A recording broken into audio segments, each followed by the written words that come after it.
Hello and welcome back to In Pursuit of. I'm in conversation with Reshma, one of the founders of Manzil Mystics Foundation, and she is in pursuit of creating safe, happy, and inclusive spaces through music.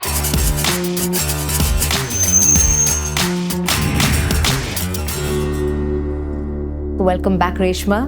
Reshma, I want to know a little more about your journey. Manzil Mystics, like you said, was born out of Manzil and you were a student of Manzil. So what led you to Manzil itself? I come from a conservative Uttarakhand Pahadi family. My parents moved to Delhi after their wedding. और उसके बाद हम सभी भाई बहन दिल्ली में ही हुए. I got my education from here in Delhi. उसके बाद मेरा बचपन थोड़ा सा कंफ्यूज टीनेजर की तरह बीता क्योंकि I was the girl who was growing very fast. तो मैं अपनी बड़ी दीदी से ज़्यादा बड़ी दिखती थी in terms of my body structure. I remember listening to my buas telling me that तू क्या कर रही है, तू ज़्यादा बड़ी दिखती है बहन से, बड़ी दीदी से ज़्यादा बड़ी दिखती है. तो आई थिंक वो सारी चीज़ें मुझे खुद I was not comfortable with my body. तो मैं अपने शरीर के साथ कंफर्टेबल नहीं थी और मुझे हमेशा ऐसा लगता था कि I am doing something wrong. Why I don't look like my दीदी. And there is a stereotype, पहाड़ी people are fair, they are pink fair ऐसे करके. तो माई डैड इज़ डार्क, तो I got I am like मैं पापा के जैसे मुझे कलर है. तो उसमें भी बहुत ज़्यादा घर पे तो कम था, बट स्कूल्स में और रिश्तेदारों में बहुत था कि ये तो बिल्कुल ही नहीं लगती है पहाड़ियों की बच्ची नहीं लगती है. और दीदी फेयर थे क्योंकि वो मम्मी जैसे दिखते थे. तो वो एक कांस्टेंट जो चल रहा था ना मेरे खुद के साथ, जो लड़ाई चल रही थी अंदर ही अंदर की, क्यों ये लोग ऐसे क्यों बोलते हैं, मैं ऐसी क्यों हूँ और मेरी इसमें क्या कोई गलती है, किसके पास जाऊँ मैं. तो आई थिंक वो एक मेरी कहानी में एक ऐसा हिस्सा था जो मुझे पसंद नहीं है बिल्कुल. अभी I don't like to remember that. फिर उसके बाद स्कूल में भी काफ़ी टीचर्स बहुत ज़्यादा कंपैरिजन की. हंसी तुम्हारी सिस्टर है, she doesn't look like you, she is very different यार, ऐसे बहुत सुनने को मिलता था. तो फिर उसके बाद जब मैं मंजिल गई, तो मंजिल में 2007 में गई थी. तभी मैं अपनी नर्सिंग की पढ़ाई कर रही थी. तो मेरा the reason why I choose to become a nurse, that was again कि मैं जानना चाहती थी कि क्या क्या वो इश्यूज़ हैं जो औरतें फील करती हैं. जैसे I wanted to know, I was a very curious child. I wanted to know कि बच्चे कैसे होते हैं. आई वांटेड टू नो कि शादी के बाद क्या करते हैं husband wife. I wanted to know कि हमारी शरीर कैसे बदल रहा है. कौन मुझे बताएगा ये सब, किससे बात करूँ मैं. और मेरे घर में वो स्पेस मिला ही नहीं मुझे कभी. इतने बच्चों को सब ये पूछना होता है, सब बच्चों को पूछना होता है. राइट. और फिर जब मुझे पीरियड्स हुए तो अगेन मुझे थोड़े जल्दी पीरियड हो गए compare to other girls. I got my periods on when I was I think 11 years old. तो वो उस समय बहुत अर्ली था. तो उसमें भी बातचीत की, पता नहीं कर क्या खा रही है तू, क्या करती है तू, जल्दी पीरियड्स हो गई. मतलब आसपास के नेबरहुड की जो आंटीज होती है ना, they also started saying this to my mom. Everybody has an opinion, no? या and my mom is like, पता नहीं थोड़ी खाती पीती अच्छा है ना, अच्छे से खाती पीती है. उनका आंसर ये होता था क्योंकि शी डिडंट नो उसका रैशनल क्या है, कैसे उनसे बात करूँ. सो आई मीन तो इस तरह की मेरी जर्नी रही. तो फिर जब मैंने नर्सिंग किया तो आई वॉज वेरी हैप्पी क्योंकि I was a maternity nurse. तो मेरा ज़्यादातर काम जो था वो अस्पतालों में महिलाओं के साथ था कि कैसे मतलब labour room, operation theatre, deliveries, neonatal care, वो सारा मेरा काम था. तो I just loved my work. मतलब मैं तो 7वें आसमान पे थी कि now I know everything, now I can tell कुछ भी बता सकती हूँ. और फिर उसी बीच जब मैं नर्सिंग की पढ़ाई कर रही थी तो किसी ने बताया कि मंजिल एक खान मार्केट में एक ऑर्गेनाइजेशन है जो म्यूजिक सिखाती है फ्री में, देयर इज नो फीस. तो जब मैं मंजिल गई तो वो तो एक दूसरी दुनिया थी जहाँ पर मेरे जैसे बहुत सारे यंग लोग हैं.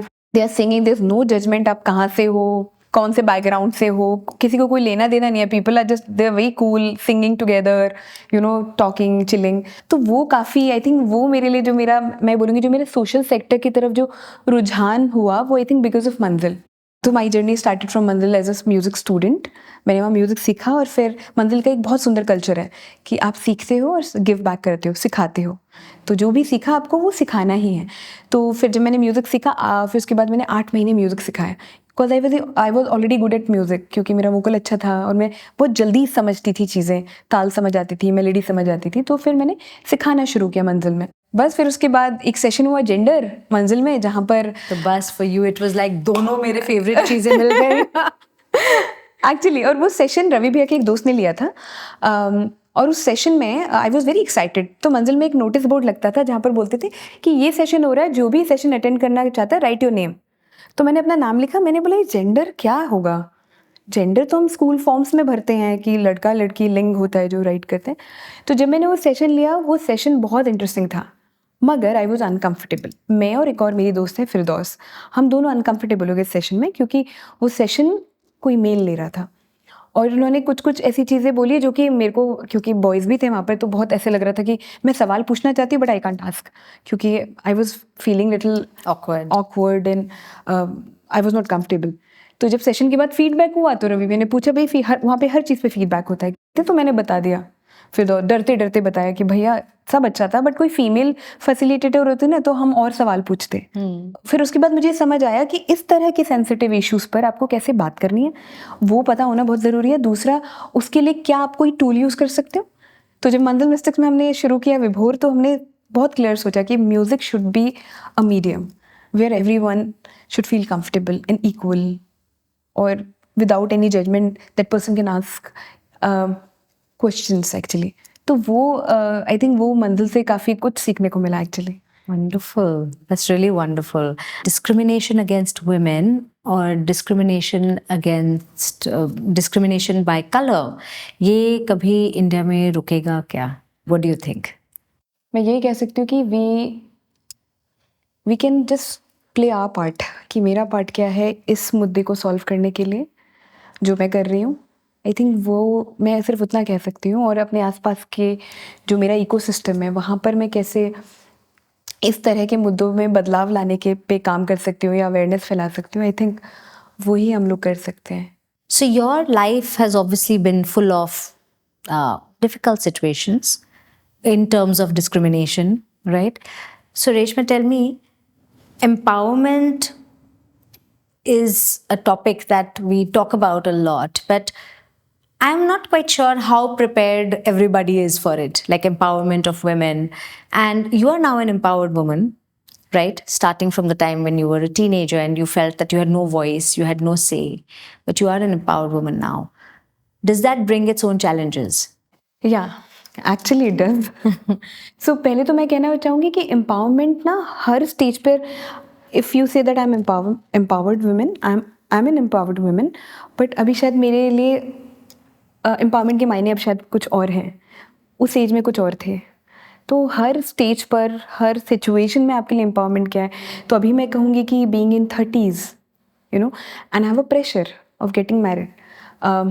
अगेन फैमिली का है, but I am glad that my family is like, अब वो हार चुके हैं, उन्हें पता है कि ये जो कर रही है सही कर रही है, और when she wants she will get married. मगर ये ज़्यादा एक्सपोजर मिलना, ये ज़्यादा समझना चीज़ों को, आई थिंक वो भी एक तरह से आपको थोड़ा लोगों से दूर कर देता है, मैं ये बोलूँगी। क्योंकि जिस कम्युनिटी से मैं आती हूँ या जिस फ्रेंड सर्कल से मैं हूँ, when I see them and when I see myself, मुझे एक बहुत डिस्टेंस दिखता है, वो कनेक्ट नहीं दिखता है when I meet my school friends now.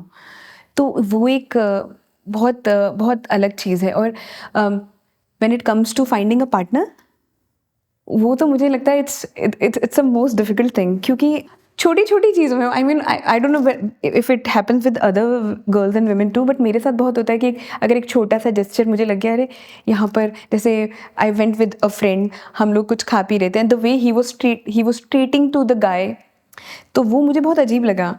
तो ये अजीब बात नहीं है, it's a very important thing that you noted. या एग्जैक्टली। तो how respectful is this person. Exactly, respect, that's the right word, respect. तो अगर आप किसी और को रिस्पेक्ट अच्छे से नहीं कर सकते हो, तो शायद मेरे साथ भी कुछ आप कर सकते हो फ्यूचर में। आई मीन मुझे लगता है हम लोग जो औरतें हैं ना, वो इस तरह से वायर हैं कि हम इमोशनली बहुत ज़्यादा मजबूत हो चुके हैं, चीज़ें समझती जल्दी हैं, और हम अपने आप को मैनेज भी कर लेते हैं आराम से। तो ऐसे मर्द अभी बन नहीं रहे हैं। बट आई एम ग्लैड कि देयर आर मेन, कि वहाँ पर यहाँ पर भी कुछ हैं लोग जो कि सच में फेमिनिज्म को समझते हैं। Feminism it's not about like मतलब कुछ लोग ये सोचते हैं कि feminism is against main, No, it's not. It's not actually, it's very clear it's not. पर बहुत सारे लोगों को यही समझ आता है, तो एक तो वो उनकी धारणा कैसे बदलें, और मंजिल मिस्टिक्स में हम लोग ये कोशिश कर रहे हैं कि कैसे हम म्यूज़िक के माध्यम से मैस्कुलिनिटी के ऊपर बात करें। ये टॉक्सिक मैस्कुलिनिटी की जो फिल्म्स आ रही हैं आजकल, क्या हमारा यूथ देख रहा है, एंड उसके आई थिंक वो बहुत बड़ा प्रभाव पड़ रहा है, बहुत बड़ा इम्पैक्ट है एक्चुअली, क्योंकि हमारा जो यूथ है it's a huge part of our population. तो अगर वो इस तरह का सोशल मीडिया देख रहे हैं तो उसका बहुत बड़ा उन पर असर है। तो इसीलिए हमारी कोशिश मंजिल मिस्टिक्स में इस साल हम कोशिश कर रहे हैं कि हम विभोर प्रोग्राम के थ्रू हम लोग बॉयज़ के साथ काम करें, मैस्कुलिनिटी के ऊपर बात करें, और what is the real definition of a man, उसके ऊपर थोड़ा सा जाने। When we are saying you've become an empowered woman, what kind of transformation has happened to you, in you? I think I would say there's a huge, like, I love my journey, and mostly जब मुझे motivate होना होता है ना, तो मैं अपनी कहानी, अपनी जर्नी के बारे में ही सोचती हूँ। मैं अपनी जर्नी सोचती हूँ कि जब मैं स्कूल से लेकर जब मैं मंजिल गई, वहाँ पर I used to be a very low self, I had really low self esteem, और मैं कॉन्फिडेंट नहीं थी, बिल्कुल कॉन्फिडेंस नहीं था मेरे अंदर। मतलब आई रिमेंबर वंस मंजिल में एक बहुत अच्छा कल्चर था कि people use to hug each other. तो मुझे मेरी बॉडी को कोई टच कर लेता था, मेरे लिए वही बड़ा, even if a girl is touching, मतलब मैं किसी लड़की को भी हग नहीं कर पाती थी। सो आई थिंक और आज I love hugging, I just hug people, I am hug person. तो मैं वही सोचती हूँ कि जहाँ मैं जब अपने आप को एक टीनेज की के तौर पर देखती हूँ, और जब मैं आज अपने आप को एक लीडर देखती हूँ, एक वुमेन लीडर, तो आई जस्ट लव इट। मतलब मुझे खुद से इतनी इंस्पिरेशन मिलती है कि वाओ यू डिड इट, और अभी और आगे जाना है। तो I think being a student in an NGO and now Running an NGO.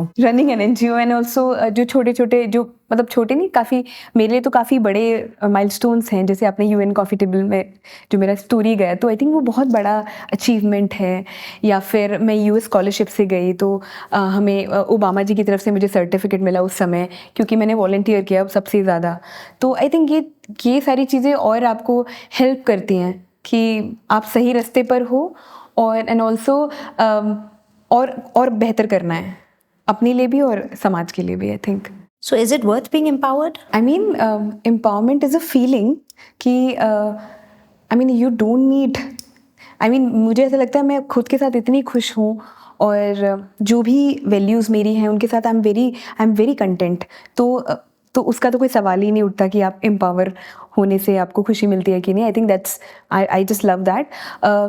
मगर मैं ये कहना चाहती हूँ कि जो लोग आपके करीब हैं उनको उनके तरीके से आप कैसे उनके साथ रह सकते हो, ये भी एक तरह की एम्पावरमेंट है। Now you know how to deal with such people जो कि आपके करीबी हैं मगर आपके जैसे वैल्यू नहीं रखते, बट उनके साथ कनेक्शन बनाना, उनको समझना, एम्पैथी करना, I think that is another empowerment for me. वो भी एक पार्ट है एम्पावरमेंट का। सो या, तो आई थिंक अगर आप एम्पावर हैं then you don't need anything, I personally feel. Thank you so much, Reshma. It was really so nice talking to you, and thank you for sharing your journey. That's very special, because I'm sure a lot of people will be very inspired by it. Thanks. So thank you for coming on our show. Thank you so much for inviting me. Our pleasure. Thank you for watching In Pursuit of. Do not forget to subscribe to our channel for many more stories and journeys of other social entrepreneurs in the social sector.